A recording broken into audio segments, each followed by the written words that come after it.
Je voudrais d'abord vous remercier, cher Patrick, de m'offrir encore une fois l'opportunité de répondre à ces rendez-vous de redevabilité, parce que oui, je l'ai toujours dit, gouverner, c'est aussi communiquer et rendre compte à celles et ceux qui nous ont fait confiance pour pouvoir être là où nous sommes.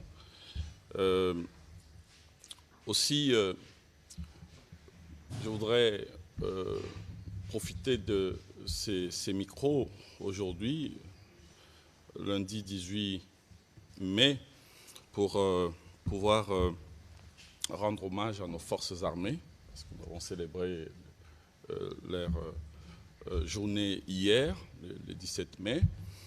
Je voudrais aussi remercier chacune et chacun des journalistes ici présents, et au travers tous les autres qui nous suivent de partout et qui exercent avec responsabilité, bien sûr, cette noble mission d'informer et de sensibiliser nos populations autour des questions essentielles.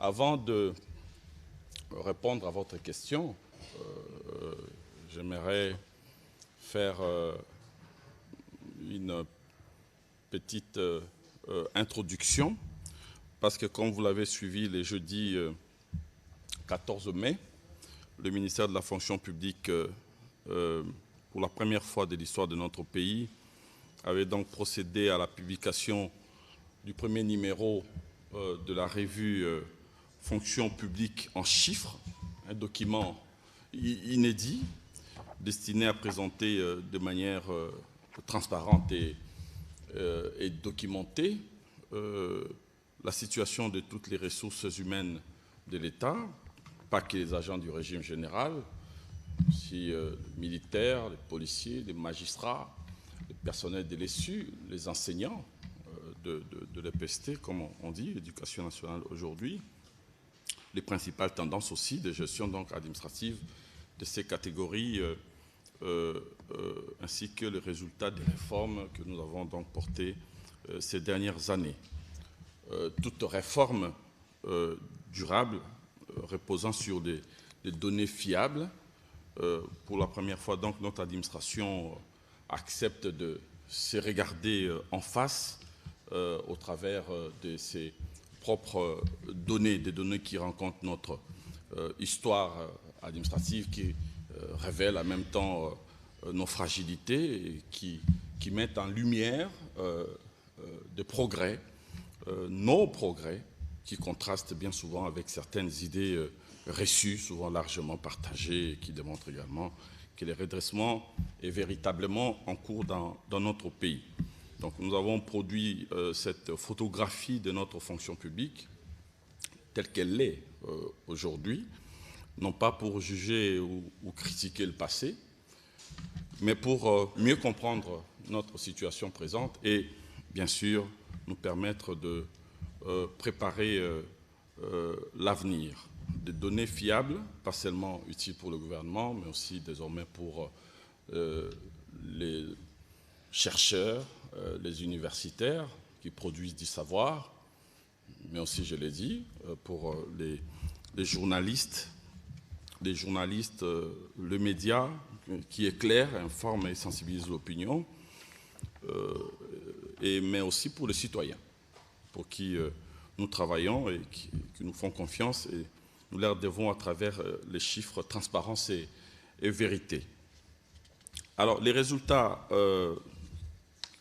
que nous allons aujourd'hui aussi commenter et publier, des résultats traduisent en réalité une dynamique qui a été mise en place, qui est une dynamique de transformation profonde de notre appareil étatique, transformation touchant notamment la maîtrise des effectifs et de la masse salariale, les recrutements qualitatifs et compétitifs des agents, la mécanisation et la prise en charge salariale des agents de l'État, payés, non payés, on va en parler de façon transparente, la formation, ainsi que les renforcements des capacités des agents publics, l'amélioration de la gestion des carrières, qui était bloquée depuis 40 ans, la relance de la mise à la retraite, la féminisation de l'administration, qui est une question importante, la modernisation du cadre juridique, mais aussi la dématérialisation des procédures administratives. Voilà, dans ces contextes-là, donc, la présente séance, comme vous l'avez dit, Monsieur le Ministre, se veut aussi pédagogique, effectivement, et vise ainsi à présenter, chiffres à l'appui, les principales avancées réalisées dans le secteur de la fonction publique, ainsi que les perspectives envisagées pour poursuivre la réforme de notre administration publique. Alors, j'en viens aux chiffres, comme vous l'avez dit. À ma question. Votre question relative aux chiffres. Vous voulez savoir combien de fonctionnaires notre pays compte? Tout à fait. Aujourd'hui. Alors, je voudrais savoir si vous parlez des fonctionnaires ou des agents publics. Donnez-nous la différence. Nous sommes dans un exercice pédagogique, Monsieur le Vice-Premier ministre. Donc, je note que le ministre de la Communication veut savoir la différence entre fonctionnaires et agents publics. Ceux qui nous suivent ont besoin d'être édifiés. Alors, lui comme ceux qui nous suivent. Donc, il y a une nette différence à faire entre agents publics et fonctionnaires de l'État. C'est un agent de carrière des services publics de l'État. Monsieur le ministre de la Communication ici présent, lui comme moi, nous sommes des agents publics. Les membres du gouvernement sont des agents publics. Les membres de leur cabinet sont des agents publics. Les présidents de la République est le premier agent public de l'État. Les parlementaires sont des agents publics. Contrairement aux agents de carrière qui sont les fonctionnaires de l'État. Donc il faut une nette différence. Alors le ministre de la Communication veut savoir combien notre pays compte de fonctionnaires. Lorsque nous sommes arrivés aux responsabilités, on nous a présenté les chiffres de 1 480 000 fonctionnaires, essentiellement du régime général. Fonctionnaires du régime général. Je mets de côté les magistrats, ce sont des régimes particuliers, les policiers, les militaires, les enseignants, SU, EPST, et je mets de côté également les militaires et les policiers. Et donc 1 480 000. Il y a eu un premier tamisage qui nous a conduit à 1 225 000. Et après ces listes déclaratives, nous avons, et je l'avais annoncé ici, procédé à la certification des données. Et cette certification des données a permis à ce que nous puissions tamiser, vérifier au cas par cas les dossiers de ces fonctionnaires-là, administration par administration, contrôler les arrêtés d'admission sous statut, les commissions d'affectation, les diplômes, ainsi que tous les autres documents requis. Et nous sommes donc passés, avant d'aller à l'identification physique, l'identification biométrique, nous sommes donc passés de ces chiffres de 1 425 080 agents déclarés par différents services à 795 000 dans un premier temps, puis à 677 630 agents certifiés réguliers à l'issue d'un processus d'assainissement et d'identification biométrique mené sur l'ensemble du territoire national. Là, je parle de fonctionnaires. Mais si je rentre vers la case agent public de l'État, la RDC aujourd'hui... Monsieur le Vice-Premier ministre, oui. vous aviez dit au départ, on parlait de 1 400 000 oui, agent, au départ. Oui, fonctionnaires. Et donc après certification, vous parlez de 600. Après certification, c'est 677 000. Et les 800 000 autres? Les 800 000 autres ont été écartés. Donc, ils sont dans des cas d'irrégularité. Il y en a qui ont été écartés, il y en a qui, ma foi, sont en processus de régularisation de leur situation. Mais ils étaient payés.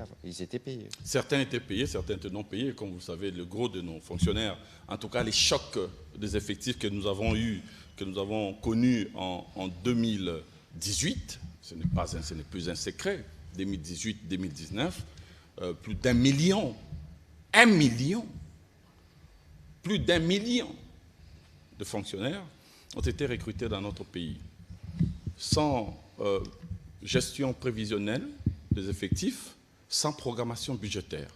Et c'est parmi ces agents-là surtout que nous avons aujourd'hui le gros à faire en termes de mécanisation. Et c'est surtout ces agents qui réclament, je l'ai dit légitimement aujourd'hui, qui réclament leur mécanisation. Voilà la situation plus ou moins générale des fonctionnaires de l'État. Et ces données seront consolidées et mises à jour par des missions de rattrapage qui sont déployées afin de permettre aux agents non encore identifiés et autres retardataires d'être pris en compte éventuellement. Ce que ces chiffres disent, en réalité, c'est que la fonction publique reprend la main sur ses effectifs.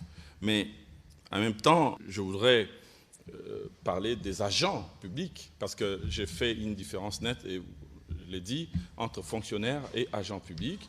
Certains vont lire sur des papiers, RFI, et ça et là, ce qui était présent le jeudi, le jour où nous avons publié la fonction publique en chiffres, eh bien qu'il est renseigné quelque part que la RDC compte 2,5 millions d'agents publics. Oui, lorsqu'on parle de ces chiffres-là, il s'agit effectivement de tout l'écosystème d'agents publics de l'État. On parle là du régime général et de tous les autres régimes particuliers, les enseignants, on en compte à peu près 699 000, les enseignants, le personnel de l'ESU, les militaires, les policiers, les agents de sécurité, de façon générale. Ainsi un enseignant n'est pas un fonctionnaire. Un enseignant, aujourd'hui, dans le cadre de notre administration, n'est pas un fonctionnaire. C'est un agent public, mais il n'est pas encore fonctionnaire. Mais je dois ici souligner qu'une réforme est en cours à la demande du président de la République aux fins de leur mutation pour qu'ils deviennent fonctionnaires à part entière. Voilà. Très bien. Voilà, donc nous avons donc les 2,5 millions d'agents publics en prenant tout l'écosystème du secteur public, avec plus ou moins 1,8 qui sont en réalité des effectifs rémunérés par le budget du pouvoir central en 2005, tout régime confondu, soit plus ou moins 74%, 75% des effectifs globaux. J'ai parlé du choc des effectifs de 2018 à 2019, 2020. J'ai parlé aussi d'un chiffre clé, 677 630 pour être précis, effectifs d'agents du régime général certifiés réguliers sur le 1 425 080 déclarés par différents services relevant de ces régimes-là. Je dois aussi souligner un chiffre, 185 200, ce sont les effectifs stabilisés des nouvelles unités depuis 2022. Vous savez, les nouvelles unités, c'est l'ancien système un petit peu dans la gestion des effectifs ou de la gestion RH dans notre pays, où les administrations affectées des fonctionnaires non admis sous statut au niveau de leurs différents services pour que plus tard ils soient régularisés par la fonction publique. Nous avons mis fin à ces phénomènes abjects. Il est aujourd'hui fait interdiction à tous les services de l'État de pouvoir affecter des personnes non encore admises sous statut au sein de leurs différents services. Ça, c'est pour mettre fin à ces phénomènes-là. Les personnes anciennement affectées, donc les anciennes NU de depuis 10 ans, il y en a partout, vont faire l'objet d'une régularisation méthodique aussi. Nous le faisons progressivement. Ils seront mécanisés, régularisés, puis mécanisés par la suite. Mais nous n'allons plus accepter aujourd'hui des personnes affectées par des services sans le respect de règles qui ont été redéfinies par la loi, notamment les principes de vacances préalables de poste avant tout recrutement. Ce qui nous a plombé en réalité, c'était ces régimes de laisser-aller.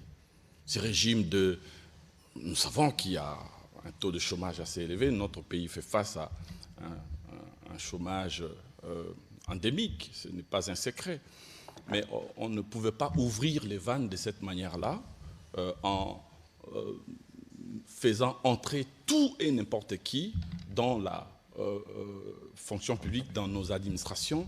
Et ça nous a coûté extrêmement cher. Je sais qu'il y en a toujours qui disent « oui, mais vous êtes là maintenant en responsabilité ». Oui, nous sommes en responsabilité. Et notre rôle, c'est justement de faire en sorte que nous ne retombions plus dans ces travers du passé, que nous puissions rationaliser les règles de recrutement et pour essayer de faire en sorte que seul le meilleur, finalement, puisse servir l'État. Les chefs de l'État, son souci, et ça qui se traduit à travers notamment le 6e axe de sa vision, c'est d'offrir à la République démocratique du Congo la possibilité de se doter d'une administration publique efficace, digne de ce nom, à la hauteur de sa grandeur, une administration qui soit au rendez-vous du résultat et du rendement, mais une administration qui s'appuie sur des hommes et des femmes recrutés sur base de la méritocratie, non pas sur base de la politisation. Il y a une surpolitisation de notre administration publique où on y a envoyé les listes de membres de partis politiques, tous les batteurs de tam-tam, etc. Je n'ai rien contre eux. Hein. Mais à un certain moment, on a bien vu que tout ceci a eu pour effet d'affaiblir notre administration publique, à telle enseigne que les différents ministères étaient obligés de faire appel à des experts externes pour pouvoir venir booster et porter mieux, à les aider à mieux porter les politiques publiques, alors que ça, c'est le rôle de l'administration publique. Un autre chiffre, Monsieur le Ministre, c'est la part de l'emploi public dans... Vous ne donnerez que quelques indications pour permettre aux professionnels de médias... Dans l'emploi public, dans l'emploi formel. La part de l'emploi public dans l'emploi formel. En 2012, 3 travailleurs formels sur 4 étaient employés par l'État. Et en 2024, 2025, même aujourd'hui, ce ratio est tombé à un peu plus d'un travailleur sur 3. Et donc cette évolution est positive. Elle traduit 2 phénomènes que nous assumons pleinement. D'une part, l'amélioration progressive du climat des affaires, qui permet donc au secteur privé de créer davantage d'emplois formels. D'autre part, notre politique délibérée de resserrement, comme je l'ai dit, de l'accès à l'emploi public commence à produire ses effets. L'État n'est plus l'employeur unique, bien que restant toujours le principal. C'est une nouvelle étape de maturité économique incontestable de notre pays. Il y a aussi l'évolution de la rémunération. C'est un débat, les chiffres clés à retenir. La rémunération moyenne mensuelle de l'agent public congolais a été multipliée par 4. Ça fait... Le président de la République l'a dit, Monsieur le vice-premier ministre, et d'ailleurs on a vu quelques réactions pour dire spécifiquement que ce n'était pas tout à fait vrai. Est-ce que vous pouvez mieux expliquer cela ce soir à ceux qui nous suivent? Alors, moi je parle je pense que le président de la République a eu raison. On parle là de la moyenne. Parce que, en somme, cette moyenne est passée de 126 000 francs congolais à 516 000 francs congolais. Il n'y a qu'à faire des calculs. Hein. On passe de 125 000 en 2019 à 516 000, la moyenne. J'insiste sur la moyenne parce que... C'est la page 35 du document que vous avez. Voilà. J'insiste sur la moyenne parce que, en somme, aujourd'hui, on ne peut pas dire qu'un fonctionnaire de l'État est payé... tous les fonctionnaires sont payés à cette hauteur-là. 500 000 francs. Tout le monde ne touche pas 500 000 francs. Il y en a qui touchent 1 million, il y en a qui touchent 2 millions, il y en a qui touchent 3 millions, il y en a qui touchent 4 millions, il y en a qui touchent 5 millions, il y en a qui touchent 7 millions, il y en a qui touchent 10 millions.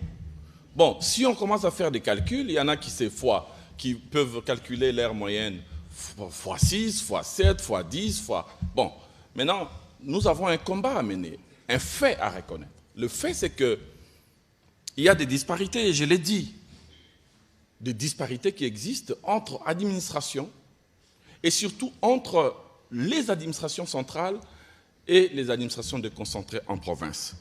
Nous devons donc garder à l'esprit que cette moyenne est tirée vers les bas par de fortes disparités salariales existant entre Kinshasa et les provinces. Le personnel du régime général, c'est-à-dire le cœur même de notre administration, a vu sa rémunération multipliée par 3. Je parle de 2019, à l'arrivée du président de la République, jusqu'en 2026 aujourd'hui. Donc il y a eu une évolution dans ce sens-là. Le personnel militaire, policier et sécurité a vu aussi la sienne être quadruplée entre 2019 et 2025.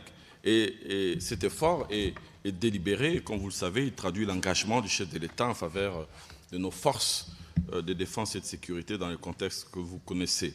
Donc, ce débat est légitime. Et nous avons une réponse pour pouvoir essayer de pallier aux différentes préoccupations de celles et ceux de nos compatriotes qui sont encore dans la catégorie des sous-payés et qui sont encore, pour certains, dans la catégorie des non-payés. C'est un problème qui existe. Et cette réponse systémique, c'est la nouvelle politique salariale que nous allons implémenter à partir de 2027. Voilà, Monsieur le Vice-Premier ministre, sauf si vous avez encore un petit commentaire. Peut-être dire aux journalistes qui vont certainement faire des commentaires là-dessus, je ne vais pas parler du cas du personnel diplomatique en poste à l'étranger, qui avait aussi sa rémunération doublée. Mais j'aimerais surtout aussi dire qu'il y a d'autres chiffres beaucoup plus intéressants dans ce que nous avons publié avant-hier, notamment les taux d'administration au niveau du pays, parce que la République démocratique du Congo est en situation, comme vous le savez, des sous-administrations, c'est des notoriétés publiques, contrairement aux idées reçues. Nous comptons donc 17 agents publics pour 1000 habitants, alors que la norme minimale pour assurer une proximité acceptable de services est de 50 agents. Et cependant, 41% de nos effectifs sont concentrés à Kinshasa, contre 59 répartis dans les 25 autres provinces. Là aussi, il y a un effort de redéploiement qu'il y a à faire. Les processus de mise à la retraite, vous savez que la retraite était bloquée depuis belle lurette, depuis des années. Il y a un chiffre à retenir, 314 000. 314 000, c'est le nombre donc d'agents publics éligibles à la retraite aujourd'hui. Et 977, c'est aussi un autre chiffre à retenir, c'est le nombre d'agents publics, donc de fonctionnaires, mis à la retraite entre 2011 et 2018. Et 17 500, le nombre de fonctionnaires mis à la retraite depuis 2022.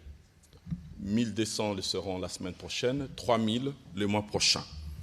Donc nous sommes en train de faire en sorte que nous puissions accélérer ces départs à la retraite, faire une fluidification afin de permettre demain qu'il y ait un rajeunissement compétitif et qualitatif, comme je l'ai indiqué tantôt.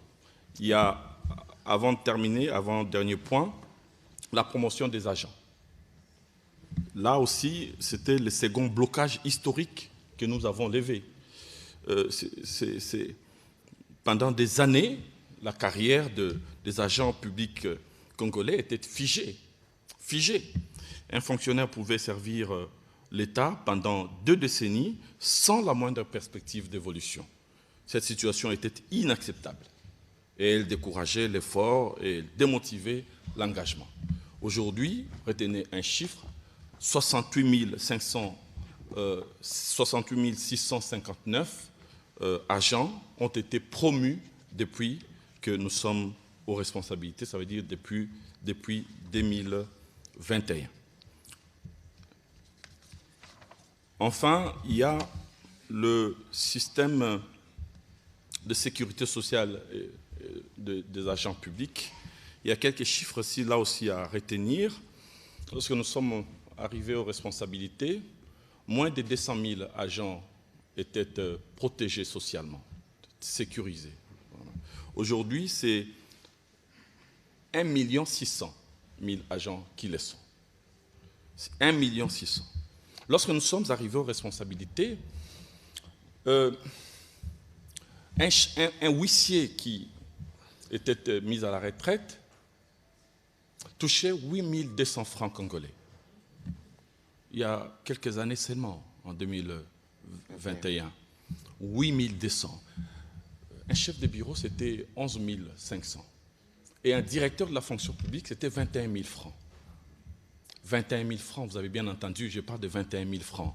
Vous pouvez prendre les taux, c'était plus ou moins un peu plus de 10 $ à l'époque. Et aujourd'hui, celui qui touchait 8 millions, et dans la 8 000, je dis oui, celui qui touchait 8 000 francs est dans une moyenne de 250 000. Celui qui touchait les directeurs qui étaient à 21 000 et qui peuvent partir aujourd'hui avec l'honorariat touche à peu près 700 000. Les secrétaires généraux qui étaient à moins de 100 000 sont à 1 500 000. C'est une évolution, une évolution significative Monsieur le qu'il vice-ministre, faut absolument souligner. Monsieur le vice-premier ministre, vous aurez l'occasion de souligner davantage lorsque nous recevrons les questions de journalistes. Les sujets est évidemment vastes. Ce sont des chiffres qui méritent d'être soulignés parce que lorsque le président de la République en parle, les gens, parfois amnésiques ou qui ne suivent pas, sont parfois surpris par les écarts qui sont assez colossaux. Mais c'est une réalité, ce n'est pas que symbolique, ça traduit véritablement une volonté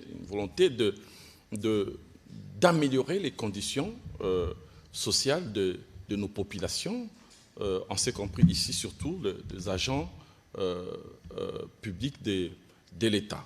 Voilà, monsieur le ministre, ce que je pouvais dire, parce que vous me demandez de me limiter, je vais me limiter là, en disant que les réformes engagées, je chute en tout cas dans le secteur de la fonction publique, ces dernières années traduisent donc, comme je l'ai dit, la volonté du gouvernement de transformer durablement l'administration publique congolaise. C'est ce qui, en tout cas, transparaît dans les chiffres que nous avons exposés.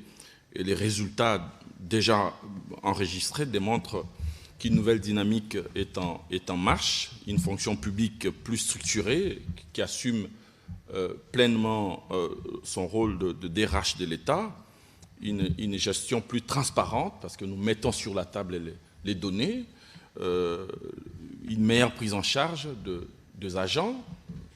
On ne dit pas que tout est rose, tout est fini, mais on dit qu'il y a une dynamique qui s'est mise en place, il y a une marche vers le progrès qui s'est enclenchée, et notre devoir commun, c'est de faire en sorte que cette marche vers le progrès ne s'arrête plus, jamais. Voilà. Merci beaucoup, monsieur le vice-premier ministre. On commence avec monsieur Jacques Moulouba. Je souhaiterais que nous puissions tenir compte des questions des autres, être clair pour que le vice-premier ministre détaille davantage l'essence de chiffres qui sont coulés dans ces documents qui vous a été partagé. Allez-y, s'il vous plaît. Merci beaucoup. Monsieur le vice-premier ministre, vous avez la réputation d'être un bosseur. Et il me semble que vous avez fait bouger les lignes dans votre secteur. Je me souviens qu'hier, c'était la publication de l'annuaire de la fonction publique. Avec des agents, on déterminait leur année, engagement, et puis en quelle année ils pourront aller en retraite. Aujourd'hui, vous venez avec la fonction publique en chiffres.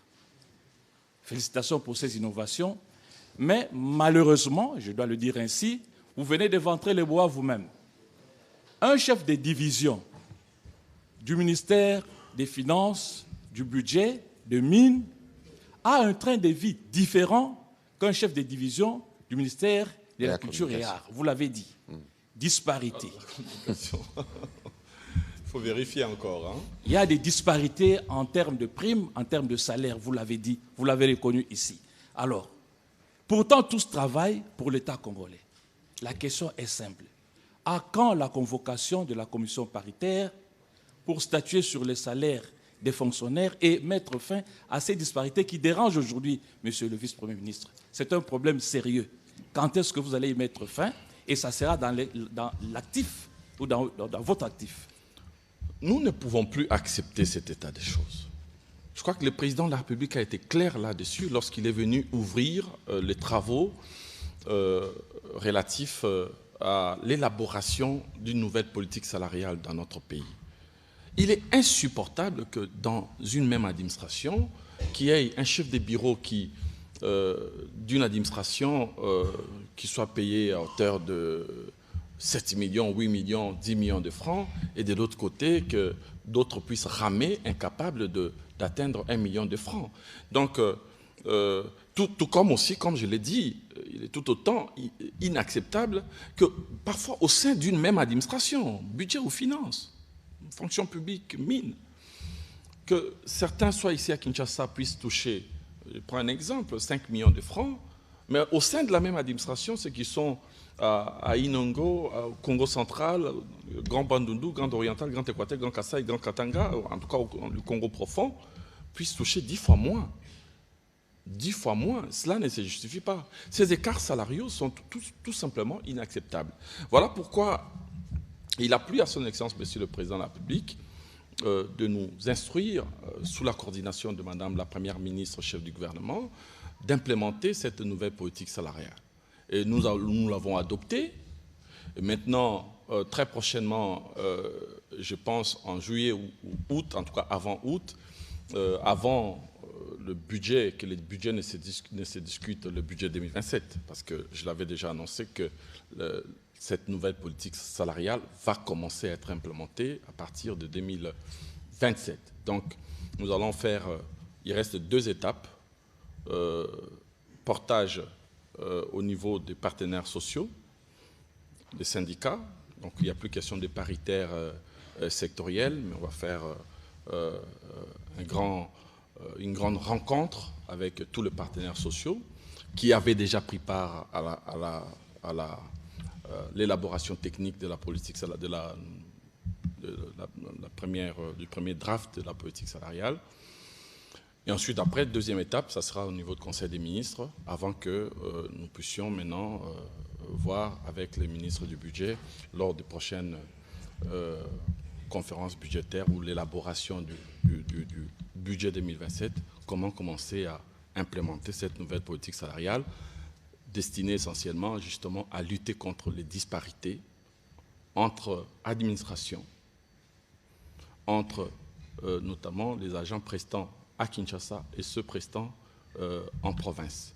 Et c'est comme ça que de façon systémique, nous allons donner une réponse à cette problématique-là. Monsieur le vice-premier ministre, dans la même problématique, ceci concerne le salaire ou ceci fait allusion aussi aux primes qui sont perçues par ces fonctionnaires? À la rémunération. Alors, il faut savoir que la rémunération de l'agent public ou du fonctionnaire ou de l'agent public de manière générale, c'est les traitements des bases, ce qu'on appelle les salaires de base, plus les différentes primes. C'est ce qui fait la rémunération d'un fonctionnaire. Ça concerne les deux, donc les deux composantes de la rémunération. L'idée, c'est de faire en sorte que ceux qui n'ont pas de salaire de base puissent être mécanisés, et ceux qui n'ont pas de primes puissent aussi avoir leurs primes, mais avec l'ambition d'inverser les ratios salaire de base prime, parce que la partie la plus importante doit en principe être le salaire de base. Or, chez nous, le système a été dévoyé, et donc vous avez le salaire de base qui est devenu au fil des ans insignifiant, et les gens ne jurent que par des primes qui sont éclatées dans les différents secteurs. Moi, ministre de la fonction publique, je n'ai pas la maîtrise de la question de l'ensemble de la rémunération, tout simplement parce que les primes sont gérées sectoriellement. Donc le budget de rémunération sont logés au niveau de chaque secteur, et depuis 30 ans, chaque ministre devait aller voir avec le ministre du budget pour procéder à la signature d'une grille barémique sectorielle entre budget et les secteurs concernés. avec comme résultat, eh bien, cette pluralité-là, cette dispersion des grilles barémiques qui engendre ces injustices que nous sommes en train de déplorer. Maintenant, nous devons revenir vers un barème unique de tous les agents et fonctionnaires de l'État afin d'avoir un système juste, qu'on travaille à Kinshasa, qu'on travaille en province. On doit être traité de façon égalitaire. Voilà, on va aller avec les questions de Madame... Et équitable surtout. De Madame Joséphine Mawete, qui sera suivie par Madame Rachel Kitita et Monsieur Liobé Malenga juste après. Allez-y, question précise, s'il vous plaît. Monsieur le ministre, vous aviez évoqué la mise en retraite de certains fonctionnaires. Je reprends la question parce que c'est quand même une urgence pour certains jeunes qui nous suivent.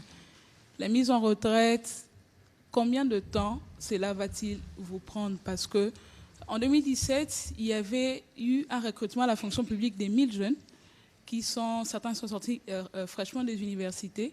Et actuellement, la question qui se pose après la conférence de presse du président de la République, qui a encore rappelé que la création de l'emploi était parmi ses piliers. Combien de temps, si on doit limiter dans le temps, va-t-il prendre cette mise en retraite pour que voilà, le prochain recrutement puisse se faire dans votre secteur? Oui, merci. Mais attention, le président de la République, chaque fois lorsqu'il parle de la création d'emplois, il fait allusion au secteur privé. Donc il n'arrête pas de le marteler que le secteur pourvoyeur d'emplois dans un pays demeure le secteur privé. Et je l'ai dit ici, d'entrée de jeu, que nous le voyons que petit à petit, la courbe ou la tendance est en train de s'inverser. Nous avons besoin d'un secteur privé qui se réveille avec de facilités, notamment fiscales, qui soient accordées comme ça aux créateurs d'emplois pour avoir justement un mouvement, une dynamique positive dans le sens de la création d'emplois. Mais le secteur public gardera toujours aussi sa part, donnera aussi sa part en termes d'employabilité de jeunes. Donc, je l'ai dit, que nous allons fluidifier les départs à la retraite et nous allons aussi faire en sorte qu'il y ait un rajeunissement tel que voulu par le président de la République, mais un rajeunissement cette fois-ci qualitatif et compétitif. Qualitatif parce que nous voulons que seul le meilleur puisse servir l'État, qu'on n'ait plus à recruter sur base d'accointances tribalo-ethniques, mais plutôt sur base de la méritocratie. Mais en même temps aussi, ça se lie avec la compétition, faire en sorte que l'accès à la fonction publique soit rendu possible à travers des concours. C'est ce que nous essayons de faire. Vous me voyez souvent dans des salles des universités avec, par exemple, pour l'IGT, quelqu'un a posé la question sur l'IGT, pour devenir inspecteur de travail ou contrôleur de travail, ces jeunes sont passés par les concours, il l'a dit. Pour l'administration du numérique, c'était pareil. Pour les personnes vivant avec un handicap, l'administration de ces ministères, on est passé aussi par les concours. Il en fera désormais ainsi, afin d'accorder toutes les chances à tous les enfants de la République. Il faudrait que l'enfant d'une femme maraîchère puisse avoir les mêmes chances que l'enfant d'un ministre, d'un parlementaire ou d'un haut gradé de l'armée. C'est aussi ça l'essence d'une nation. Donc il n'y a pas un timing précis. Nous sommes en train de fluidifier la mise à la retraite et nous allons maintenant, de façon méthodique, essayer avec le ministère ou les administrations sectorielles concernées, voire planifier les recrutements qui se feront désormais selon le besoin, en suivant le principe de vacances des postes préalables. Voilà, on va prendre les questions de Mme Kitita, M. Biobé, et puis ce sera M. Amédée Moirab.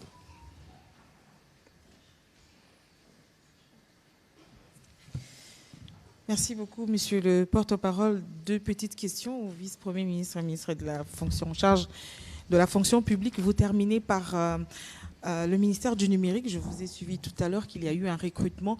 Alors pour certains, on ne comprend pas pourquoi vous procédez à des recrutements alors que dans plusieurs administrations publiques, il y a un pléthore du personnel. Est-ce qu'il n'y a-t-il pas moyen de faire une mutation, une permutation de ceux qui sont plus nombreux dans certaines administrations? L'autre question, justement en parlant du ministère du numérique, il y a aujourd'hui un peu plus de 700 agents dont seulement 123 reçoivent des primes de traitement de base. Et Il y en a combien? 700. Plus de 700. 720 exactement. Seuls 123 reçoivent le salaire et puis le salaire de traitement de base et des primes. Et les autres qui ne reçoivent rien et font pourtant face aussi à de problèmes de mobilité pour travailler. Quelle est la réponse que vous donnez exactement à cette préoccupation? Aussi, si je pourrais terminer pour une dernière question, c'est concernant les énarques qui sont parmi lesquels ceux qui travaillent dans votre administration à la fonction publique et qui sont alignés mais qui ne reçoivent pas de primes sectorielles et qui ne bénéficient pas de certains avantages dans l'administration publique. Quelle est une réponse que vous accordez à leurs préoccupations? Les énarques? Oui, des énarques. Oui. Bon, ça, ce sont des informations que vous me donnez. Je vais voir avec leur organisation, parce qu'ils sont organisés, les énarques, pour voir qui sont ceux-là qui ne reçoivent pas des primes sectorielles. Mais en tout cas, nous avons pris des dispositions pour que les énarques soient placés dans de meilleures conditions salariales. Mais je ferai le point avec leurs représentants pour que nous sachions prendre de bonnes décisions par la suite. Idem pour l'administration du numérique. C'est une information qui est portée à ma connaissance. Je prendrai langue donc avec le ministre du numérique et le secrétaire général pour essayer de voir... Ministre de l'économie numérique. Les ministres de l'économie numérique, maintenant, ça a changé, pour essayer de voir comment on peut résoudre ces problèmes. Je n'avais pas l'information concernant ces gaps de personnes qui ne sont pas prises en charge en termes je crois, des primes sectorielles, ça doit être. Parce que côté mécanisation, je crois que nous avions déjà bouclé la boucle avec eux. Mais nous ferons le point de manière générale avec le responsable pour voir les meilleures réponses à réserver. Parce que ce sont des secteurs, il faut, la fonction publique, avant de prendre des décisions relevant de différents secteurs, eh bien, elle prend toujours langue avec les responsables sectoriels. Donc, à l'occurrence ici, les ministres et le secrétaire général. S'agissant de votre première question, ça dépend. Parfois, nous recrutons, parfois, nous ne recrutons pas. Vous voyez, l'autre dame qui m'a posé la question tout à l'heure, c'était en rapport plus ou moins avec cela. Donc, nous mettons à la retraite, mais nous ne procédons pas à des remplacements systématiques. Parce que nous essayons de voir au sein des différentes administrations s'il n'y a pas lieu d'utiliser les ressources disponibles. Mais il peut se faire, c'est le cas du numérique par exemple, que nous ayons besoin d'informaticiens aguerris.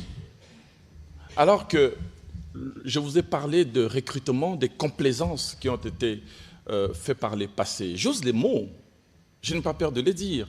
Lorsque on recrute des membres de partis politiques, sans tenir compte des profils, lorsqu'on recrute des batteurs de tam-tam des partis politiques, encore une fois, je les aime bien, hein, mais le moment venu, si nous cherchons les compétences, nous cherchons les informaticiens, qu'est-ce que nous faisons? Nous recrutons.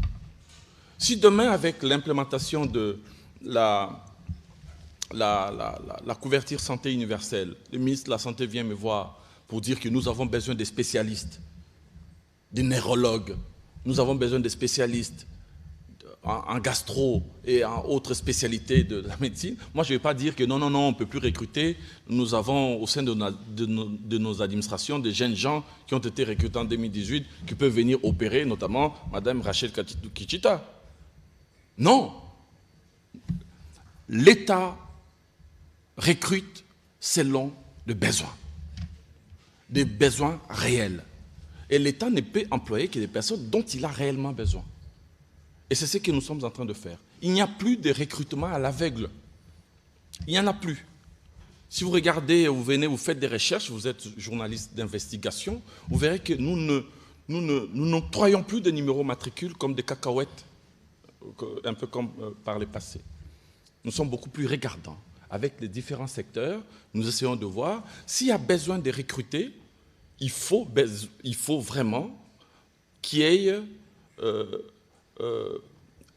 réellement de preuves de postes vacants, de postes organiques, budgétairement prévus. Et c'est ce que nous faisons. Vous me voyez souvent avec les différents ministres défiler dans mon bureau pour la réorganisation des services. Nous le faisons. Vous savez que nous mettons en place de nouveaux cadres et structures organiques assortis des référentiels d'emploi afin d'éviter justement de retomber dans le travers du passé. Nous voulons une administration publique où les gens Monsieur le peuvent venir vice-premier, on fait de la travailler. pédagogie. En français facile, lorsque vous dites cadre organique avec un référentiel d'emploi, il faut peut-être dire cadre organique signifie comment le travail se structure, les besoins pour lesquels on a besoin, permettez la tautologie, de désigner M. X, Y répondant à tel profil pour tel travail. Tout à fait. Cadre organique signifie, on peut dire, allez, organigramme. Hein? Voilà. Vous allez dans une société privée, Mme Kichita est une chef d'entreprise, et dans son entreprise, je ne sais pas combien elle a comme travailleurs, eh bien, employés, si c'est 30, ben, c'est en fonction des besoins réels. Il y a autant de caméramens, il y a autant de journalistes, il y a autant de preneurs de son, bon, et puis on se limite là. Si après, on impose à Mme Kichita, à part les 30, de prendre 60 autres, Mme Kichita, mais l'entreprise va tomber en faillite. Ce n'est pas possible. Dans votre maison, vous êtes à 6, vous êtes à 7. Même si c'est votre sang, si d'autres membres de la famille viennent s'ajouter, là où vous êtes à 7, il y a 35, 40 autres membres qui viennent pour dire, bon, Toye Kofanda Awa, ça ne sera pas possible même si vous les aimez bien. Donc, c'est pareil avec l'administration publique.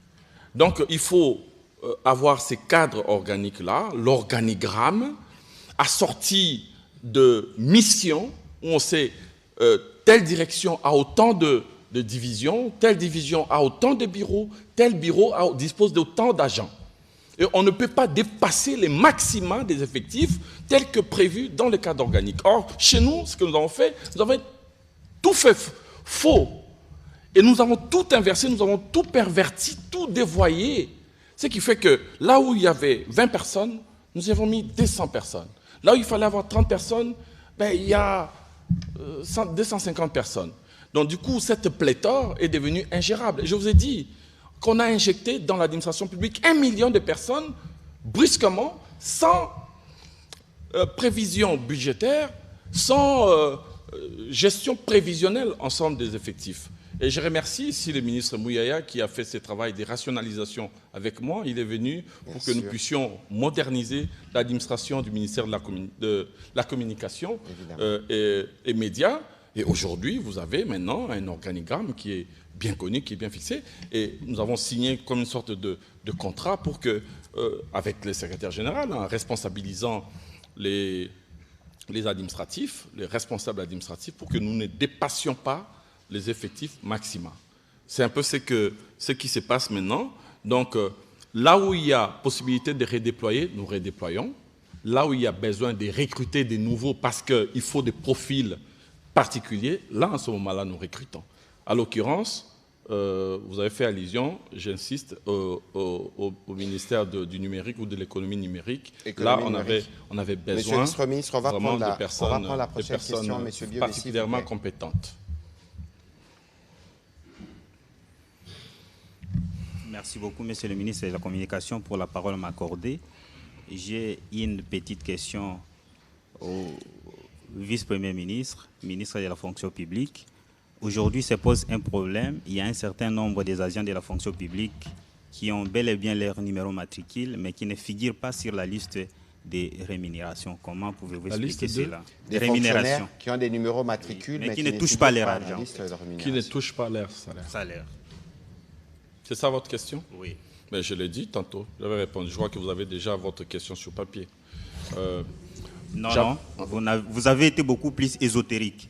Je voulais avoir une réponse bien détaillée. Vous avez été ésotérique. Ésotérique. Non, je l'avais dit. J'avais parlé des non payés, des fonctionnaires non payés. Ça veut dire que dans le lot là, j'ai même insisté que dans le lot de ceux qui sont entrés, si vous regardez bien, si vous grattez sur cette question, vous verrez que la plupart de celles et ceux qui réclament leur mécanisation sont ceux qui sont issus de cette vague d'entrée de 2018. Faites des vérifications. Ils vont vous dire 2018, 2018, 2018. 90% de celles et ceux qui réclament aujourd'hui leur mécanisation sont ceux qui sont issus. Mais maintenant, moi, je ne conteste pas. La preuve, c'est que depuis que je suis arrivé aux responsabilités, 197 000 ont été mécanisés. 197 000. Mécanisé, ça veut dire inscrit sur la liste inscrit dans le fichier paye. J'ai un cas de 2015, monsieur le ministre. Pardon? J'ai un cas de 2015. Mais c'est ce que je suis en train de vous dire. Je dis 90. Il est dans les 10%. Il est dans les 10%. J'ai dit 90% de ceux qui réclament la mécanisation aujourd'hui font partie de la vague de 2018. C'est-à-dire que 10% font partie des anciennes vagues. Alors, je suis en train de dire, nous avons fait un choix. C'était d'assumer ce qui s'est passé, parce que vous savez, moi, je n'aime pas faire de la stigmatisation. Je prends tout sur moi. Et en tant que ministre de la fonction publique, je n'ai jamais pointé du doigt mes prédécesseurs. Je n'aime pas ça. Mais je fais ce qui doit être fait. Je vous parle de 197 000. C'est vrai que la voix qu'on entend, c'est la voix de celles et ceux qui n'ont pas encore touché, qui n'ont pas encore été pris en compte. Mais lorsque j'arrive aux responsabilités, vous savez combien étaient dans le fichier depuis 1960? Eh bien, 182 000 fonctionnaires. Depuis 1960. Disons ça comme ça, parce que moi j'ai trouvé ça comme ça. 182 000 fonctionnaires qui étaient mécanisés. J'ai ajouté sur ces 182 000, 197 000 en quelques années.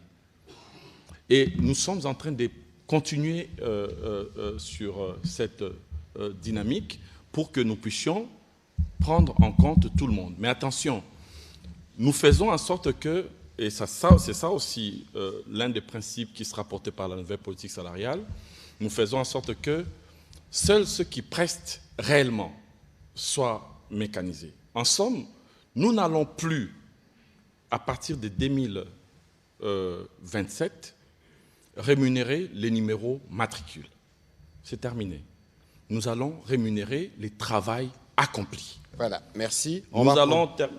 C'est très important, Patrick, parce que, excusez-moi, monsieur le ministre, cher Patrick, parce que il y a dans notre système totalement perverti des fonctionnaires qui sont régulièrement inscrits dans le fichier FRAP, dans le fichier des fonctionnaires, dans le fichier de l'administration publique, mais qui ne prestent pas, qui sont soit à l'étranger, soit dans le secteur privé, mais qui continuent à toucher.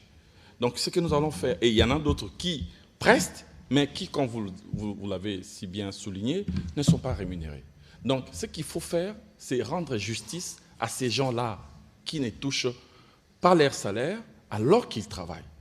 Et ici, je voudrais leur lancer un message clair, parce que ça vient du chef de l'État qui nous avait demandé de tout faire pour qu'aucun agent public ne soit laissé sur les carreaux, ne fasse l'objet d'injustice de cet ordre-là, c'est-à-dire qu'il travaille, mais en même temps, il n'est pas rémunéré. Ça, c'est une injustice qui n'est pas acceptable.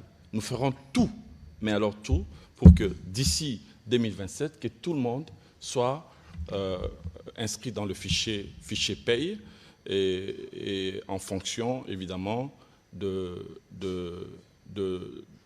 des économies que nous allons tirer de ces opérations d'assainissement. Voilà, merci Monsieur le Vice-Premier ministre. Pour de besoins évidemment de gestion du temps, on va prendre les prochaines questions en série. On va commencer évidemment par M. Amédée Moirabou, qui sera suivi de M. Patrick Ealé, M. Touver-Roundi. On terminera la série en français avec M. Jérôme Sekana, puis on prendra une question à Lingala avec Jimmy Mukendi. Celui qui est parti, c'est qui, monsieur? Monsieur Biobé Malenga. Monsieur Biobé, je pense que j'ai répondu à votre question. Oui, parce que vraiment là, il faut savoir que c'est mon combat. Le fait de payer, d'inscrire dans le fichier tous ceux qui travaillent, mais qui ne sont pas payés, eh bien, nous allons les inscrire et nous allons relever ces défis-là. Soyez tranquilles. Mais on ne peut pas réduire tout à cette question-là. Donc, il faut regarder les choses dans leur globalité pour permettre à ce que nous puissions relever ces défis ensemble avec tous les autres. Donc, rajeunissement, retraite, bonne gestion des carrières, et permettre à ce que ceux qui travaillent soient véritablement identifiés et ainsi de suite. C'est ce que nous sommes en train de faire comme effort. Voilà, merci. Et M. Amédée Moirabou, allez-y, s'il vous plaît. Amédée Moirabou pour le compte de finances entreprises. Monsieur le vice-premier ministre... Vous pouvez noter la question, s'il vous plaît, parce que nous prendrons ces dernières séries en même temps. Monsieur le vice-premier ministre, je suis resté un peu sur ma soif par rapport aux informations que vous avez données jusqu'ici.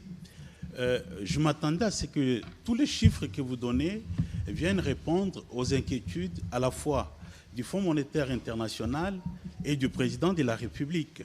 Vous savez que le Fonds monétaire, dans le cadre de la deuxième revue du programme économique avec le gouvernement, avait interpellé le gouvernement sur l'explosion de l'enveloppe salariale.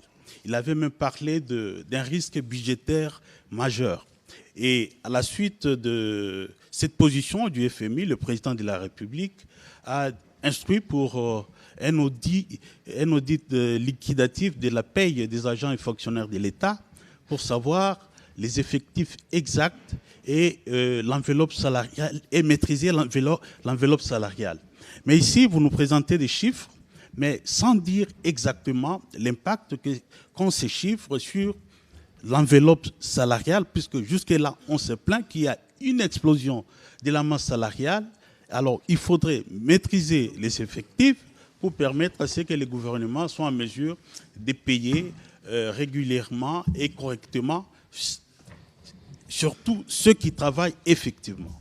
Alors, est-ce que vos chiffres viennent répondre aux inquiétudes et du FMI qui demandait à ce que l'enveloppe salariale des agents publics ne dépasse pas les 35% des recettes internes, ou du président de la République qui demandait à ce que chaque agent qui travaille doit toucher son salaire et il n'y a que ceux qui travaillent effectivement qui doivent toucher leur salaire. Est-ce que les effectifs présentés ici répondent à ces inquiétudes, monsieur le vice-premier ministre? Monsieur Moirabou. Oui. Parce que vous avez le document. Je disais, monsieur le vice-premier ministre, si vous permettez qu'on prenne les questions en série. Oui, mais combien de séries? Parce que ça, c'est une question importante. Oui, toutes les questions. Ça, c'est une question essentielle. Non, mais parce que... Bon, on fait allez-y. Faisons. Allez-y, faisons juste une économie. Oui, mais parce que l'affirmation n'est pas vraie. L'affirmation n'est pas vraie. Moi, j'ai un très grand respect pour les chevaliers de la plume que vous êtes, les journalistes, les phares de la société. Mais lorsque vous posez des questions, ça doit corroborer avec la vérité. Alors, parce que vous avez le document, moi, je vous invite à ouvrir la page 37. La page 37. La page 37, où dans la série, le chapitre économie de la fonction publique, figure 20 et 21. Qu'est-ce que vous y voyez? Évolution du ratio masse salariale. Évolution du ratio masse salariale PIB. Ouais. Et puis figure 21. Évolution du ratio masse salariale recette courante. De quoi parlons-nous? Parce que si vous me dites qu'on ne tient pas compte, ici c'est une étude scientifique qui a été en réalité menée pendant une année. Et les données qui sont là ne sont pas des données inventées. Nous les tirons des différents rapports, on s'est compris du FMI, nous les tirons des différents rapports, des différentes sources, on s'est compris des sources, comme nous l'avons dit, les calculs effectués sur SEMRAP, le ministère du Budget, les différents rapports de la Banque centrale du Congo, des opérations, mais aussi des différents documents d'exécution budgétaire. Donc on dit que ce sont des documents qui sont vérifiables. Nous avons tenu compte des observations du FMI. Et les efforts que nous sommes en train de faire en mettant en votre disposition justement ces données et à la disposition de la communauté administrative, la communauté nationale, c'est pour permettre justement une meilleure gestion des ressources humaines de l'État. Pour combattre justement la pléthore, pour combattre justement des recrutements fantaisistes, pour combattre justement des disparités au niveau de l'octroi des primes et de la rémunération de façon générale, pour essayer d'être justement dans les ratios voulus. Vous avez parlé de 35%, regardez les indications que nous avons placées là, les efforts qui sont constants. C'est vrai qu'il y a eu l'alerte qui a été donnée par le ministre des Finances, notamment pour 2025, 2026, et nous sommes en train aujourd'hui d'y travailler pour que nous soyons toujours dans la marge voulue. Et vous avez vu, en 2025, d'abord les efforts qui ont été déployés pour 2023, 4,3%, 4,2% en 2024, et puis 4,7%. Et là, on s'approchait du 5% en ce qui concerne l'évolution ratio masse salariale PIB. Et aujourd'hui, nous sommes en train de nous battre pour justement descendre davantage. D'où l'audit qui a été diligenté par le président de la République, notamment pour nous permettre de dénicher, en l'absence des recrutements au niveau de la fonction publique, de savoir d'où vient... L'audit de l'État liquidatif. D'où vient, oui, l'audit de l'État liquidatif, c'est ça, là, ensemble, la masse salariale. D'où vient l'explosion qui a été remarquée, donc les chiffres qui ont bougé dans le sens d'augmentation. Et je pense que bientôt vous aurez des rapports et puis des recommandations qui vont en découler pour nous permettre de revenir à la normalité. Voilà. Merci. Monsieur Touvert-Rundi, s'il vous plaît. Monsieur le vice-premier ministre, en note comme ça, nous répondrons une fois pour toutes. Merci, monsieur le ministre, pour la parole. Mon intervention sur la question d'actualité réside autour de la gestion de l'Ebola, qui aujourd'hui, dans la ville de Goma, les gens craignent qu'il n'y ait pas une bonne prise en charge. Qu'est-ce que vous, comme ministre de la Communication et des Médias, vous dites à ces personnes qui ont vu des barrières ou des frontières fermées, est-ce que Kinshasa sera coupé du reste du monde?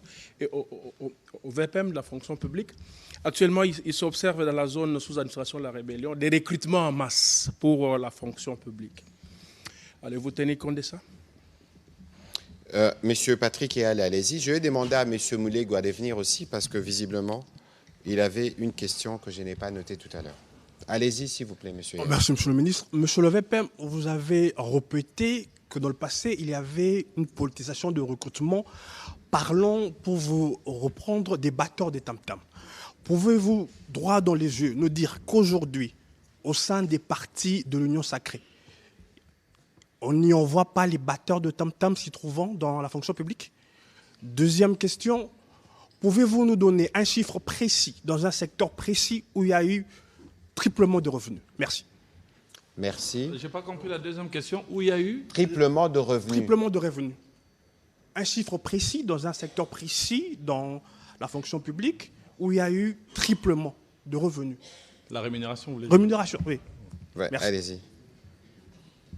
Monsieur Moulegua, allez-y, et puis ce sera monsieur Sekana. Merci. Monsieur le VPM, si nous allons à la page 14, parce que c'est votre rapport, j'aimerais qu'on revienne sur les chocs d'effectifs. Entre 2018 et 2020, c'est le même pouvoir qui était là. Et pour le compte de la gratuité, on ne parle que de 303 000 agents qui ont été intégrés. Quand on fait les gaps, nous sommes autour de 900 000 agents qui ont été recrutés On aimerait savoir par qui, pourquoi et comment, si ces gens ne relèvent pas des officines politiques. Les doublons, les fictifs, l'inspection générale des finances en a parlé 4-5 fois. Dans votre administration, vous pouvez trouver un monsieur qui a 13 matricules. Vous pouvez trouver un autre qui en a 5, 6. Alors que vous parlez de 2 500 000 personnes, mais on compte autour de 600 000 personnes qui ne sont pas rémunérées. Donc les NU. On se demande à quand... On se demande vraiment. De NU ou de NP? En tout cas, des NP. Vous allez vous perdre avec donc, de non payés. ce concept. C'est normal, je ne suis pas agent public. On se demande quand seront-ils payés, parce que là, ça fait 600 000 personnes, ça fait, j'imagine, des centaines de milliers de pères de famille. Monsieur le ministre de la Communication, pour profiter de sa présence et pour rester dans votre secteur, nous avons un régulateur clochardisé. Depuis 4 ans, le CESAC, il me semble, n'a pas eu de frais de mission. Il me semble, même des frais de fonctionnement. On parle de 4 ans d'arriérés des salaires dans un pays où Jean-Pierre Liaou est vice-premier ministre. On parle des manques de mobilité. Il me semble que même les chefs de cette institution n'ont même pas de mobilité. À quand la fin de la clochardisation du CESAC? Je sais qu'ils ne font pas partie de la fonction publique, mais à votre gauche, nous avons... les porte-parole du gouvernement qui peut donc porter la parole du gouvernement parce que c'est le gouvernement qui est accusé. Voilà. Monsieur Jérôme Sekana. Merci pour la parole, Excellence Monsieur le Ministre. Monsieur le VPM, je voudrais avoir un chiffre exact sur l'enveloppe salariale de tous ceux qui sont payés par le Trésor public. Parce que c'est un débat qui revient, un débat récurrent. Du côté des institutions de Bretton Woods, l'enveloppe aurait doublé. Il y a des chiffres qui circulent. Je voudrais avoir le vrai chiffre de votre part. On parle de 200 millions à 400 millions le mois de dollars. Est-ce que c'est vrai ou c'est faux? Parce que c'est ce qui serait même à la base des difficultés qu'a le gouvernement pour payer à temps l'ensemble des fonctionnaires de l'État qui touchent via le Trésor public. Et une toute petite, parce qu'on m'a demandé de ne pas poser beaucoup de questions, c'est le cadre organique. Vous avez dans vos attributions la fixation et même la gestion des cadres organiques. Apparemment, vous les faites dans certaines structures et d'autres, vous ne le faites pas. Et il y a désordre. On constate que les chefs, les responsables qui arrivent, s'ils constatent que les directeurs qui sont là ne sont pas de son obédience, ils mettent à côté, ils nomment, ils essaient de promouvoir les chefs de division, qu'ils passent des directeurs, et on ne respecte pas les cadres. Quel est l'arbitrage que vous faites, vous, à votre niveau, pour corriger cela? Est-ce qu'il n'y a-t-il pas moyen de corriger cela sur l'ensemble de toutes les institutions? Merci. Voilà, merci. Dernière question, Monsieur Jimmy Mukendi. Question en lingala pour le VPM.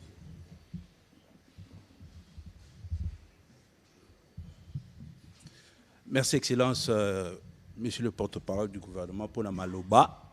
Motuna nanga liboso na eko pesa longonya na mona mboka liao pambate tozalaka na briefing na tunaka question liée na o etali sanction positif et négatif par rapport il y a ba membre il y a ba fonctionnaire à l'État et a répondre qui que bazali ko sala musala par rapport ya ngo pona ko contrôler et puis lelo na yo ki réponse pour que d'ici 2027 bakobanda ko futa batu oyo bazali ko travailler réellement mécanisme ni ko salema bako tester na ndinga numérique ministre TP VPM a expliqué biso mais question actualité moi na mboka Patrick Muyaya likambuya constitution ezali kolobama tozali en face il y a 2 membres ya gouvernement il est vrai que le chef de l'État a lobela ki yango mais mutu na ba sortie médiatique azali ko zoyango na ndenge na ye côté na ye mutu na mutu azali ko sala o ya lingi risque ezali pe que mabeya pour na ko éviter mabeya nini topé message nini oyo 2 membres du gouvernement en face ya République mokolalo bakoy ko yipsa biso. Merci beaucoup pour votre question, Monsieur le Vice-Premier ministre. peut-être que vous pourrez ramasser les premières questions qui vous sont destinées en français. Et évidemment, la question sur la Constitution, on y répondra à la fin de toute Nalingala. Essayons de faire une économie de temps. Non, mais la première question, c'est vous, c'est pour Ebola. Bon, écoutez. Non, mais il s'est adressé au ministre de...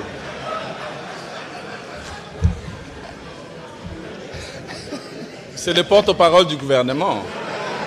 Ebola, c'est pas mon secteur à moi. Mais il est en contact avec nous tous. Je sais qu'il est aussi en contact avec le ministre de la Santé, donc il est mieux indiqué, en tout cas, à répondre à cette question. Mais vous faites une inversion de rôle, monsieur le vice-premier ministre. J'y réponds volontiers. Non, mais parce que la première question qui est là, c'est par rapport à l'Ebola. Parce que je comptais terminer justement sur la question d'Ebola pour lancer un message de sensibilisation. Vous n'avez pas mélangé Constitution et Ebola. Commencez par Ebola. La dernière question, c'est Constitution. J'ai tout noté ici. Allez-y, je vous le permets. Voilà, sur la question d'Ebola, je l'ai dit tout à l'heure, vendredi dernier, en Conseil de ministres, le ministre de la Santé a commencé sa communication hebdomadaire en nous parlant de la résurgence de cette épidémie et nous avons déclaré officiellement la 17e. Lorsqu'elle est déclarée, il y a évidemment les services du ministère de la Santé qui sont appropriés, qui sont dédiés, qui se mettent en mouvement. Ce n'est pas parce qu'on déclare, ce n'est pas le jour où on déclare que les services se mettent en mouvement, parce qu'il y avait déjà au départ des services qui avaient observé cette maladie considérée comme mystérieuse. Nous sommes à Mongwalu, en Ituri, et après les observations, après que certains éléments ont été transmis ici à l'INRB pour leur examen, on a conclu que c'était une nouvelle résurgence de la famille d'Ebola et que cette fois-ci, c'était la souche Bundibundio. Et depuis, les services du ministère de la Santé sont à pied d'œuvre, parce que lorsque vous repérez qu'une maladie comme ça est arrivée, il faut faire un contrôle des contacts pour essayer d'en limiter les champs, mais parce que c'est des zones qui sont particulièrement peuplées, où il y a beaucoup d'activités, donc les gens se déplacent. Et donc aujourd'hui, ce que je peux vous dire, c'est qu'au-delà des observations qui ont été faites à Mongwalu, à Rwampara, on a rajouté Nyakoundé et Abunia aujourd'hui, qui permettent d'avoir, par exemple, les nombres de cas suspects. Tout à l'heure, le ministre de la Santé m'a parlé d'un chiffre avoisinant autour de 435 cas suspects. Vendredi, nous avait parlé de 80 morts. Aujourd'hui, on est à 116.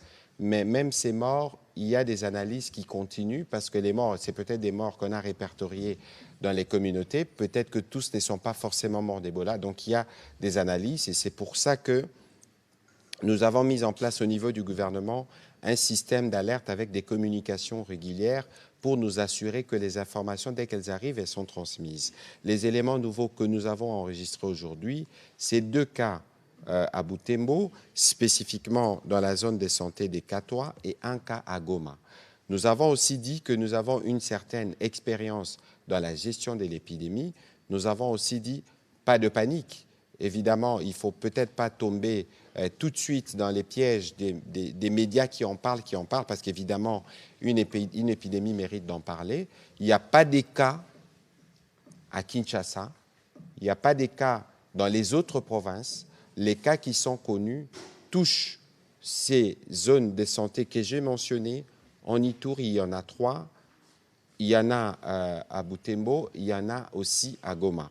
Et donc, dans les cadres justement des expertises, des expériences, des expérimentations qui sont en cours, on donnera davantage de détails sur la souche et quelle sera la thérapie qui sera imposée. Mais pour l'instant, nous encourageons les uns les autres à observer ce que nous appelions par les passés les mesures barrières. On sait que c'est une maladie qui se transmet par des contacts, donc on va éviter des contacts, y compris avec les morts suivant les rites que nous faisons habituellement.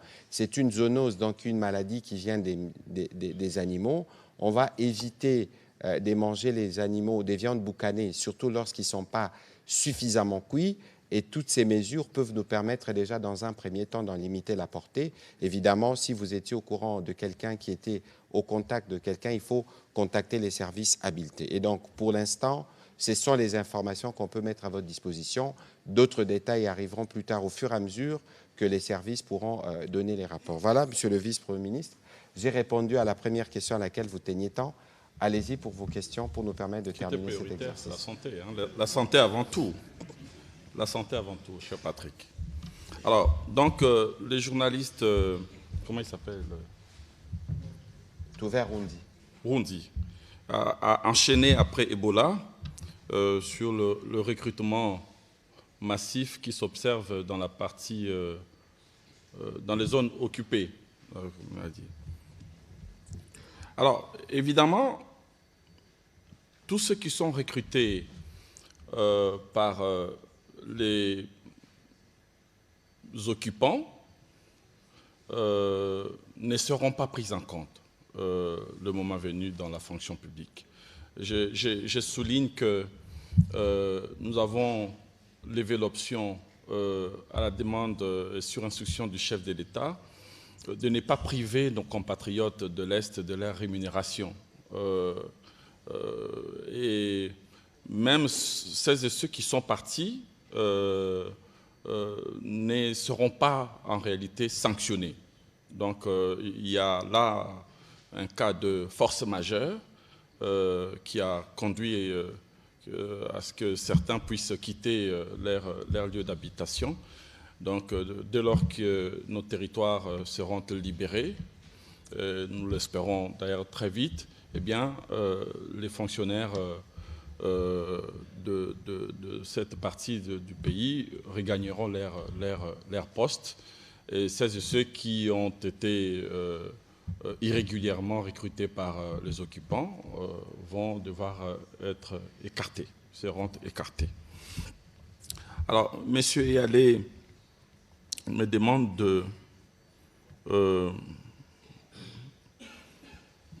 de confirmer si les batteurs de tam-tam, en le regardant dans les yeux, comme il a dit, si les batteurs de tam-tam ne sont plus recrutés dans la fonction publique. Oui, M. Eyalé, je vous regarde dans les yeux et je vous dis, oui, nous ne recrutons plus des fonctionnaires sur base des listes émanant des partis politiques. Non.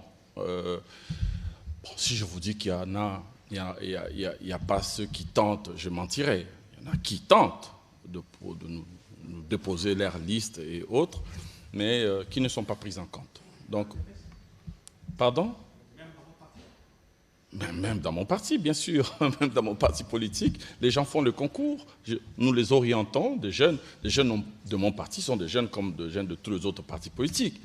Je souligne que la fonction publique est quand même apolitique. Donc, les jeunes sont appelés à être orientés vers les lieux de concours et autres. Et puis, c'est là que tout se joue à partir de maintenant. Et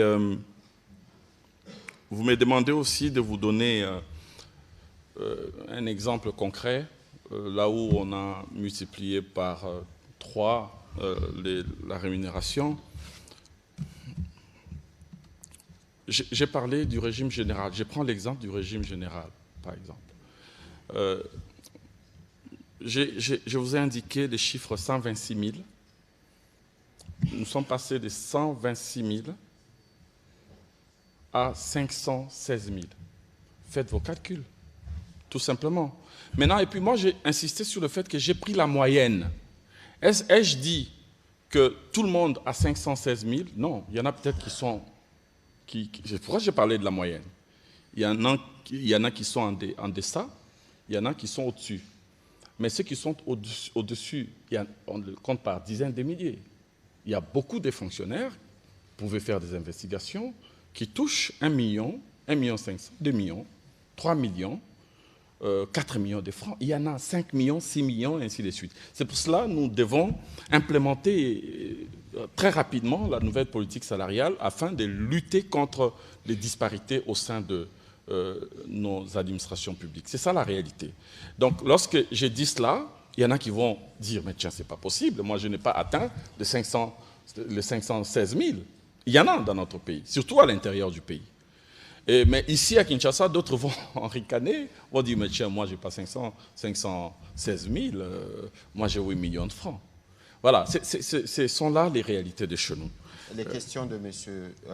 Pascal Moulegua, Monsieur le Vice-Premier ministre. Monsieur Moulegua, par rapport au choc des effectifs de 2018-2020, on a parlé des 1 200 000 fonctionnaires de plus. Vous dites que oui, mais il y a 2020 aussi qui est comptabilisé. Oui, on comptabilise par souci de transparence, parce qu'il n'y a pas de stigmatisation ici que nous faisons. Mais la vérité, c'est que lorsque vous scrutez les chiffres que nous avons, et tous les rapports, les chiffres que nous avons couchés dans le rapport, vous verrez que au cours de cette période, nous avons par exemple recruté 200 000 enseignants pour pouvoir rendre possible, matérialiser la vision de l'implémentation de la gratuité de l'enseignement. Là aussi, encore une fois, je fais allusion à ce que Mme Kichita avait indiqué. Donc, on ne sait pas faire parfois des redéploiements quand on a besoin de recruter spécifiquement un profil spécifique d'agents publics. Là, en l'occurrence, on avait besoin des enseignants. On ne pouvait pas aller prendre n'importe qui dans la pléthore de fonctionnaires existants pour pouvoir aller enseigner. Donc, il fallait recruter des enseignants et nous avons recruté des enseignants. Il en est de même à ce qui concerne le secteur de la sécurité. Là aussi, ce n'est pas n'importe qui peut être recruté pour aller prester au niveau de services de sécurité. Mais après, vous avez quand même dans ces chiffres-là de 1 200 000, allez, comme vous avez dit, 900 000 à peu près quelque chose d'avant, donc de la vague 2017, 2018, et peu avant 2019, il y a quand même plus ou moins 900 000 personnes qui ont été recrutées, là, sur base d'aucun besoin certifié. Et c'est là tout le problème que nous avons aujourd'hui. Monsieur le Vice-Premier ministre, des questions de Monsieur Jérôme Sekana, parce que nous devons terminer. Il y avait CESAC. Ça, c'était pour vous. Je vais y arriver, Monsieur le Vice-Premier ministre. Je vous laisse la question du CESAC oui, s'il vous plaît. À la fin. Alors, pour M. Sekana, s'agissant de l'enveloppe salariale, j'aimerais mettre de réserve pour le moment. Je pense que nous sommes en train d'auditer l'état liquidatif. Je préfère ne pas me jeter dans l'eau en balançant comme ça des chiffres. C'est vrai qu'il y a eu un mouvement qui a évolué. Nous sommes partis de très loin. D'abord 900 et quelques milliards, et ensuite 1000 milliards, 1200 milliards, point. Bon, on a évolué et le ministre des Finances nous a alertés pour dire attention. Et il y a plusieurs causes que nous avons déjà décelées, notamment la question de la mauvaise répartition de primes, mais aussi l'existence des commissions au niveau des administrations qui nécessitent une rationalisation. Mais nous laissons d'abord à ce que l'audit puisse nous édifier davantage avant de pouvoir communiquer sur le chiffre en ce qui concerne l'enveloppe salariale. Mais je n'ai aucun doute sur le fait que nous allons relever le défi de sa maîtrise. Alors, voilà. Par rapport au cadre organique, enfin, non, je ne fais pas une sélection concernant le cadre organique. Il y a un plan qui est en place pour pouvoir refixer tout le cadre organique de toutes les administrations. Et justement, avant de pouvoir procéder à des corrections telles que vous l'avez indiqué, il va falloir d'abord que nous puissions boucler la boucle avec la mise en place de cette réorganisation administrative nécessaire. Parce que les comportements, les antivaleurs que nous sommes en train de noter ça et là, sont dus du fait de l'inexistence justement d'un cadre beaucoup plus approprié, clair, des cadres organiques modernisé et clair au niveau de nos administrations. Et c'est ce que nous sommes en train de faire actuellement, refixer ces cadres et structures organiques, mais aussi assortir des référentiels de ampleur, comme je l'ai dit. Ceci permettra à ce que nous mettions fin au régime du laisser-aller, du laisser-faire et des antivaleurs. Voilà, merci. Monsieur Moulegua, au sujet de la question sur le CESAC, je crois que nous avons eu des réunions il y a quelques jours avec le président du CESAC et donc dans les cas de la collaboration qui existe, nous nous assurons que les messages soient passés. Je pense que la problématique pourra trouver la solution auprès des collègues des budgets finances qui s'occupent de ces sujets. Alors, Namotuna Nayo Jimmy Mukendi Amakambo Etali Constitution, avant Kutuna Limbola, je voudrais rappeler ce que le président de la République avait dit. S'agissant du débat sur la Constitution, je souhaite rappeler un principe simple. Aucune question d'intérêt national ne saurait être confisquée, caricaturée ou interdite des réflexions. Mais toute réflexion sur nos institutions doit être conduite avec sérieux, avec transparence, avec méthode, dans les respects scrupuleux de l'état de droit, sans précipitation, sans manipulation et sans obsession politicienne. La Constitution n'est ni un instrument des circonstances, ni un objet de convenance. Elle est le pacte fondamental qui organise notre vie commune, garantit l'équilibre de nos institutions et protège la stabilité de la nation. Y toucher ou même en débattre exige donc de l'écoute, de la rigueur, de la responsabilité et un sens élevé de l'intérêt national. Au fond, ce dont la République a besoin aujourd'hui, c'est d'unité sur l'essentiel, de responsabilité dans la divergence et de maturité dans les débats publics. Ça, c'est la communication. Au Mokondi Aloba qui n'a makambo etali constitution, avant banda qu'on réponde à Nabiyano, il y a des journalistes. Et là, qui si simplement que les Congolais bisikanyo so bazali, ceux qui balobi, il faut tout débattre dans makambo constitution, oui. Beau débattre avec esprit ya koyoka, beau débattre en esprit à rigueur, beau débattre en esprit à responsabilité. Et comme maintenant tu débat moko politicien pour au monde na constitution ba hypocrite basé belé. Les VPM liawa zali aza pemeni na ngai tozara na assemblée nationale. Batu mususu bazara ba champion ko loba ke biso tozo bunda po constitution échanger. Mais l'air DB komi ko habité pardon nazongi sima. Et komi ko tchane ti politique na kati. Ba homme politique nyonso boyebi. Il y a opposition comme il y a majorité na rotanga ba komo na bango te awa. Bango nyonso à un moment donné ba senga ke total la constitution. C'est que le communauté moi hypocrisie pourquoi? Parce qu'on veut personnaliser les débats sur la constitution.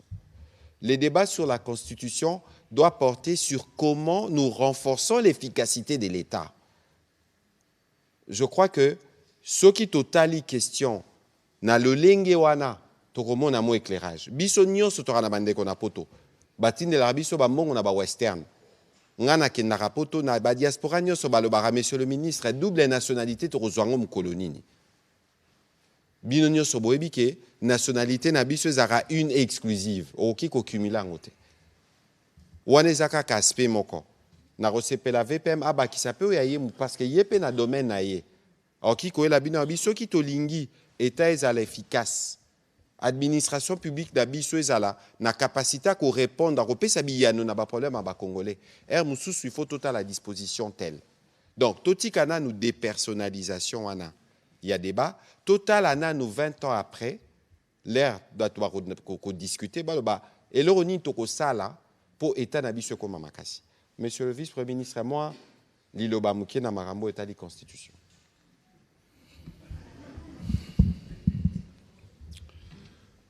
Naïla qui fonction publique, mais voilà la Katia Mambe à Constitution. Oui, mais parce que je suis membre du gouvernement Nakolo Bayango, clairement, mais vous savez, la meilleure des réponses, Moutaro Kopé Césali, oh, Yakanisi vraiment, oh, Yazakolo Bango vraiment dans mon thème. Je pense que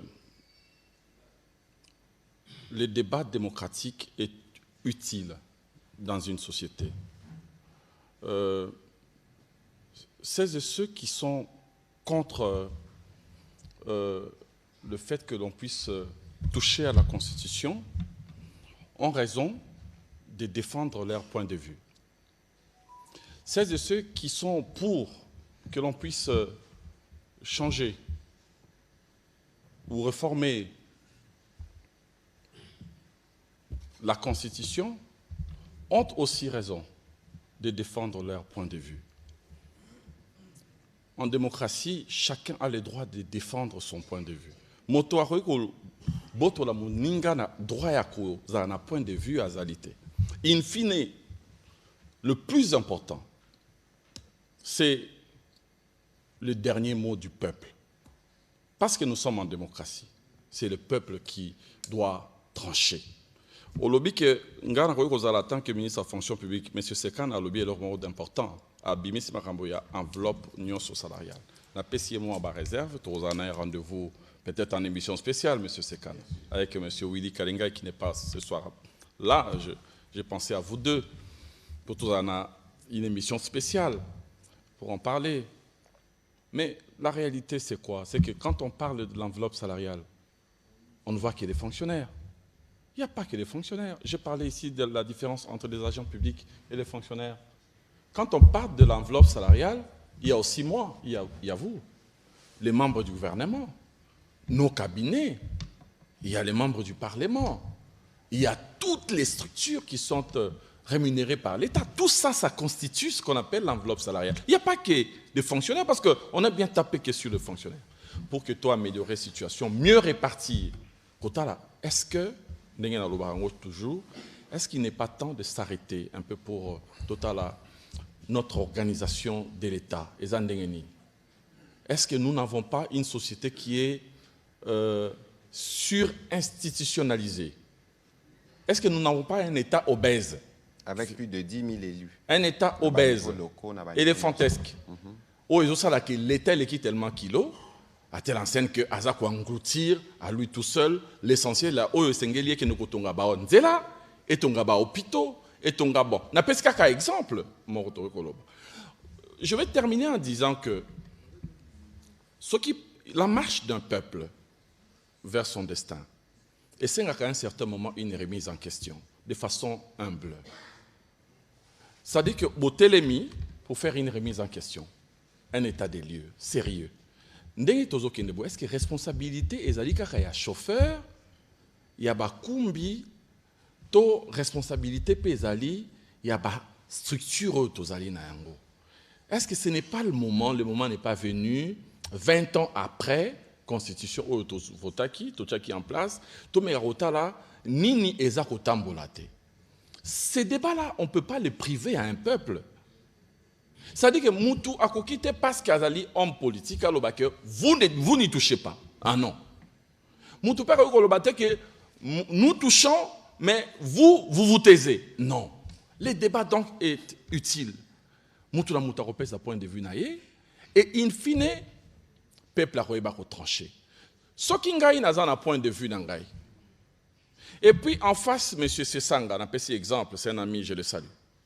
Azapé un point de vue naïe. Mais, c'est quoi yo? Parce que moi je dis, on doit changer. Lui dit, non, on ne doit pas changer. Même si avant, Azaki a un point de vue, Moussou Sabi, quand même, non, maintenant, bon, je change, on ne va plus changer. On ne doit plus changer. Mais, in fine, qui doit nous départager? C'est le peuple. Le peuple va nous départager dans quel mécanisme? Enfin, arrêtons de rigoler.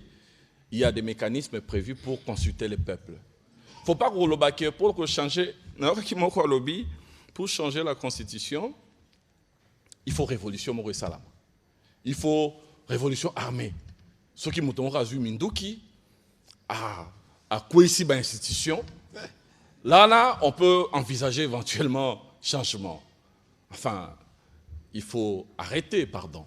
Il faut arrêter. Le peuple est le juge suprême.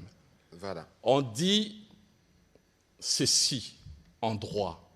En principe général, il y a droit. Le peuple dispose du droit suprême d'autodétermination. Ça veut dire que c'est le peuple qui choisit lui-même la voie par laquelle il veut passer pour atteindre ses objectifs et pour changer et avoir la pleine maîtrise de son destin. Voilà. Motakoki ko confisquer peuple na droit sacré wana ezalité. Et ça a deux niveaux. Un niveau à autodétermination externe vis-à-vis à indépendance ou rattachement, ou alors autodétermination aussi vis-à-vis à organisation et à interne et à l'État. Et nous parlons de cela. Voilà. Seul le peuple a cette faculté-là. Maintenant, les débats est utile. Moi, je suis tout à fait d'accord et tout à fait satisfait de voir comment le débat est alimenté, il est ouvert. Pour autant que ça s'est fait en toute responsabilité. Et ça en toute responsabilité. Et que, in fine, qu'on laisse la latitude au peuple de trancher. Et je terminerai à ce sujet en disant, évidemment, mais il faut savoir que nous avons, parce qu'on parle de peuple, la priorité, c'est la fin de l'agression, la fin de l'occupation, pour que nos populations, dans ce que le vice-premier ministre disait tout à l'heure, nos populations du Kivu soient aussi en mesure de s'exprimer et de dire ce qu'ils ont comme opinion en propos de ces débats sur la Constitution. Monsieur le vice-premier ministre, vous n'avez pas droit à un mot de la fin, évidemment, vous avez tout dit. Merci aux journalistes qui se sont déplacés pour cet exercice. Mais si j'avais droit à ce mot-là de la fin, j'allais vous dire merci. Vous voulez t'approprier déjà en me disant merci. Merci de m'avoir invité et d'avoir permis ces moments, ces débats, ces moments d'échange avec les chevaliers de la plume qui éclairent l'opinion et qui nous permet donc de... c'est les débats qui nous permettent de préparer l'avenir sur base de données fiables, vérifiables et accessibles à toutes et à tous. Voilà, merci beaucoup, mesdames et messieurs de la presse, de vous être associés à cet exercice de redevabilité. Il était lent parce qu'évidemment, nous parlions d'un ministère, comme le vice-premier ministre aime à le dire, transversal, parce que nous tous, nous avons des administrations. Nous avons été édifiés, monsieur le vice-premier ministre, des progrès que nous faisons, de la modernisation que vous apportez, de l'innovation que vous apportez dans les services publics. Le président de la République s'était exprimé à ce sujet abondamment d'ailleurs sur nos priorités qui demeurent, comme vous l'avez indiqué, l'amélioration justement des conditions de prise en charge de notre peuple à travers l'administration et les progrès que nous faisons. C'était une indication. Il en est des mêmes dans les autres secteurs, notamment dans la santé ou dans l'éducation. Spécifiquement sur la santé, je reviens encore sur ce que j'ai dit en début. Sur Ebola, il faut vous fier aux communications que nous ferons au fur et à mesure que la question va évoluer pour éviter que nous puissions créer un climat de panique, comme c'est généralement le cas en ces moments d'épidémie. Et nous comptons sur vous, professionnels des médias, pour faire le relais. Nous nous organisons avec le ministère de la Santé sûrement dès ce soir pour que régulièrement qu'on vous fasse parvenir les bulletins d'information, les dernières, avec la mise à jour de l'évolution de cette situation épidémiologique. Je rappelle que nous avons l'expérience, nous avons les meilleurs virologues, le docteur Mouyembe et toute son équipe qui sont à pied d'œuvre et nous assurerons donc de pouvoir vous apporter les éléments à tout moment. Merci à vous pour votre participation à cet exercice de redevabilité. Je sais que vous aimez bien avoir beaucoup les citations. Vous me permettrez de ne pas terminer avec une citation, juste une citation, parce que ici, quand je pense aux fonctionnaires, aux agents publics, à nos compatriotes, je sais que nous tous, nous sommes animés par l'envie du changement. On veut palper les changements. Alors, il y a un homme qui nous a livré les secrets du changement bien avant l'arrivée de Jésus-Christ sur terre. C'était Socrate. Socrate a dit un jour, parlant du secret du changement, que le secret du changement, c'est toute l'énergie que vous mettez à non pas lutter contre le passé, mais à construire l'avenir. Fin de citation, M. Bertrand. Merci, M. le vice-premier ministre. J'ai quand même eu le dernier mot.